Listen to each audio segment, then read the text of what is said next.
Hi, it's Rachel Greig, and today I want to share with you an idea on how you can use the butterflies background stamp with some Distress Oxide inks to create a really colourful background, just in the one stamping. So what I'm needing or using for this is a stamping platform, and it doesn't matter which stamping platform you use, they'll all do the same job. So I'm just putting down the magnets now. The paper that I'm using is the mixed media cardstock.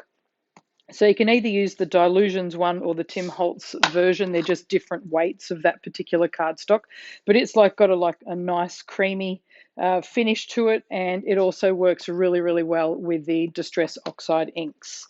So I'm just getting out the background stamp. Now I store my background stamps in a storage case, so I can see there on the spine which one it is. So when I put it on my bookcase, I can see which one it is to grab it out. But when you purchase a background stamp, it will come in a clear hang cell bag, and you can just continue to store it in those if you wish, in like little buckets, or you can store them however you like. So what I've done here is I've just put the background stamp, just placed it down onto the cardstock where I wanted it to stamp, and then now it's clinging to the top of this the storage platform, the stamping platform. And what I've done is I've chosen 3 different colored oxide inks that I want to use for this background. And the way to do this technique is to choose similar sort of toned colors. So in other words, they're all kind of the same sort of depth of color, not too light, not too dark. And I've then just chosen some, all these are all kind of warm colors here. And the trick is with this technique, you want to start from the lightest color, and then we'll be building on top of that to use the other 2 colors on top. So I'm just, the first color that I'm using here is the Scattered Straw, which is a really nice light yellow. And I'm just tapping on this ink, and I'm going to cover most of the butterflies. It doesn't matter if it's a perfect impression or not, but because it is the lightest color, I do like to cover the entire background, and then I know that all of the butterflies have got some color on them for when I'm stamping onto my cardstock. So I'm just pressing that down onto the cardstock. And the beauty of using a stamping platform is it doesn't matter if you don't get a perfect impression the first time, because this is perfect aligned. So when you go back to it again, that's when you can build on top of your first initial stamping. But as you can see here, that first layer there was really well inked, and it's turned out perfectly. So that's the first color, or the first layer of color that we're using. And what I'm doing now is I'm just going to just quickly wipe off some of that excess ink that we've still got onto the stamp. You don't need to clean it terribly perfectly, just give it a little run over there with a clean rag or paper towel. And the next one here, I'm just going to now build up the color. So this next one here is Spiced Marmalade. And instead of going over the entire stamp, what we want to do is just tap on different sections. So you can see here I'm just tapping randomly over the butterflies. If you want it to be a bit more deliberate in where you actually put your color, instead of using oxide inks, you could actually use different markers. But for this technique, because I want it to be a bit more random, and also because I'm using these larger ink pads, it gives you an idea on how you can use larger ink pads with a background stamp like this and get a really nice multicolored background. Okay, so I'm just pressing that down onto the cardstock, lifting that off, and now you can see already it's a really nice multicolored background there just with those 2 colored inks, and it looks like you've actually used more than just 2 colors because of that graduation between those 2 ink colors. I'm just going to wipe off that excess ink, and then I'll add on my final 3rd color. Now you could use as many colors as you like, but I like to just limit it to 3. Otherwise, if I go a little bit crazy, it can turn into a bit of a crazy rainbow, which is, not a bad thing either. It just depends on what colors you've got on hand. Now I'm sticking kind of with these really nice warm colors. And this pretty pink, the worn lipstick.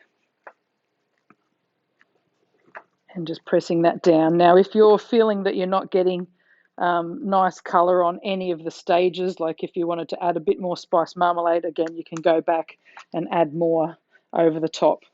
And so there we go. I'm happy with that background. I'll just give you a little close-up so you can actually see those different butterflies and how they have got that really nice, easy graduation of color. Now, normally when I'm doing multicolored backgrounds or stamping like that, I would use a water spritzer to spritz the stamp so it blends on the stamp before I color or before I stamp. But because I wanted to keep all of the detail in these butterflies, I didn't want it to be a watercolor look. I wanted it just to be a multicolored look. So that's why I didn't use any water spritzing on the stamp. All I did was just use those 3 different layers of color. And because these Distress Oxide inks blend really nicely anyway as an ink color, they've just blended really nicely on those butterflies anyway. So that is a really super and quick, easy way to create a beautiful colored background using this butterfly stamp. So now I want to do one in some cool colors because I've done them in those warm colors, the Scattered Straw, Spiced Marmalade, and Worn Lipstick. But now let's do another one. And this time we will use some cooler colors just to show you. I'll just see if that's in the right spot, and it is. I'll just wipe this clean. Now what I will do is give that a bit of a spritz just to clean that stamp off a bit easier because I don't really want some of those warmer colors on this next one. But again, there's no right or wrong. You could sit here and make a ton of different backgrounds with all using different colors, different ink colors. Just stick with that, choosing 3 colors and building up your layers, always starting from the lightest color first. So I've got 3 new ink colors here. So I've got Bundled Sage, Shaded Lilac, and Broken China. So I'll start with, now they're all fairly similar, like these two are fairly similar in the lightness. This one's probably the darkest, so I'll do the Broken China last. But I think I'll start with the Bundled Sage first. And again, just inking up the entire background of the butterflies.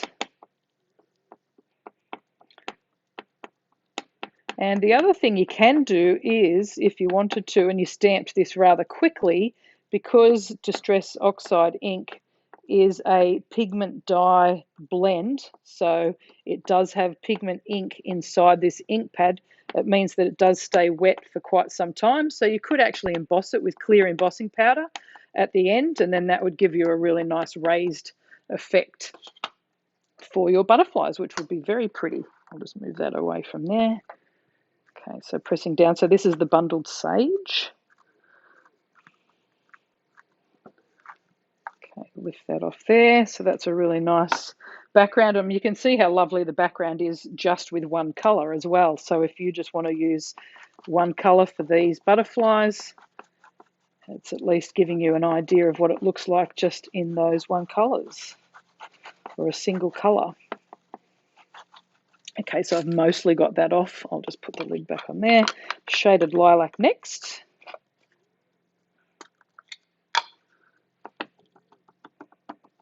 And again, just tapping randomly onto the butterflies.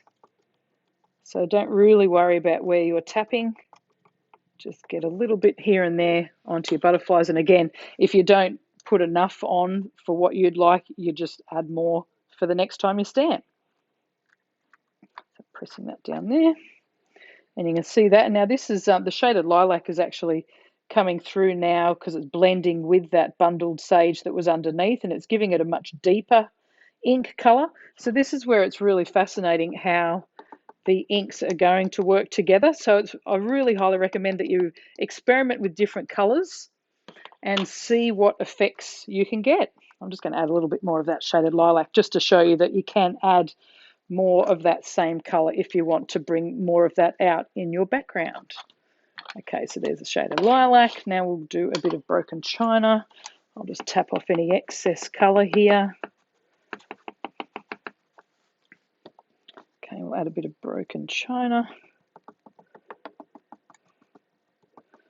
And there's so many lovely colours in the Distress range, so you could just sit here all day and make lots of different backgrounds and then just have them ready for when you need them for cards and other occasions. That's what I like to do, is just use or create lots of different backgrounds and then just add sentiments later when I know what I need the card for. So it just means you've, created lots of backgrounds to have on hand. I'm just going to add a bit more broken china because I really love that blue. This is a really nice, it's kind of like cool blues and purples and green colour background. Okay, yep, look at that, lovely. And again, we've got that really nice graduation of colour. So that's just a way to create a multicoloured background. So there's that other one I did using the warm colours, and then we've got the cool colours here. So all I'm going to do now is trim that up and turn them into some nice simple cards. So I've trimmed down these backgrounds. They will fit on a A6 card front. So I've just trimmed it just to be a little bit smaller than that. So it's got that nice border of that Kraft cardstock. And I've just found some sentiments in my stash. I usually stamp out extra sentiments when I'm stamping out some sentiments. And these two were stamped on that same mixed media cardstock. So they're matching there. And they've also been stamped with similar ink colors. So that's worked in quite well. And then this one, again, that's been trimmed down so it will fit. And I think the Kraft cardstock, it just keeps it nice and neutral as well. So what I'm doing now is I will just use those same Oxide colors. This one's the Spice Marmalade. And I'm just going to ink around the edges just to give it a nice little blended edge look. And I'll just do this really quickly here, just around the edges, and then I'll do the same with the sentiment, so that will then blend them both together.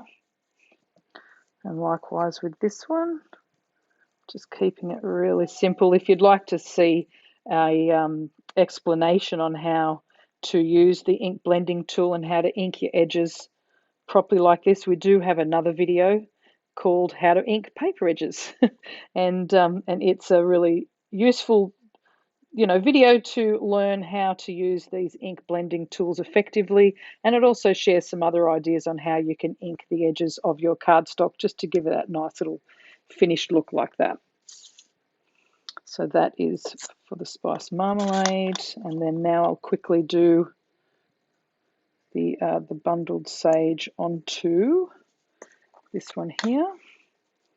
I'm using a blending tool that's got another colour on it, so we'll see how that one turns out. No, she's okay. Just adding that nice little edge. The trick is to just have this at a little bit of an angle so you don't get that round foam going straight onto your cardstock. Okay, that's just a nice little edge there, and I'll just do around the sentiment here. And then once I've finished doing this, I'm just going to stick the background and this sentiment onto the card. I will use foam adhesive for the sentiment so it just pops up just a little bit, but I'll lay the background flat onto the card. Whoops, I'm getting a bit stuck there, which means I'm getting a few edges there, but that's okay.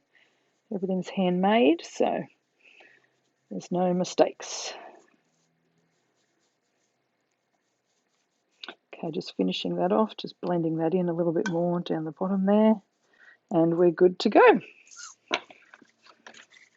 Now let's stick all this together.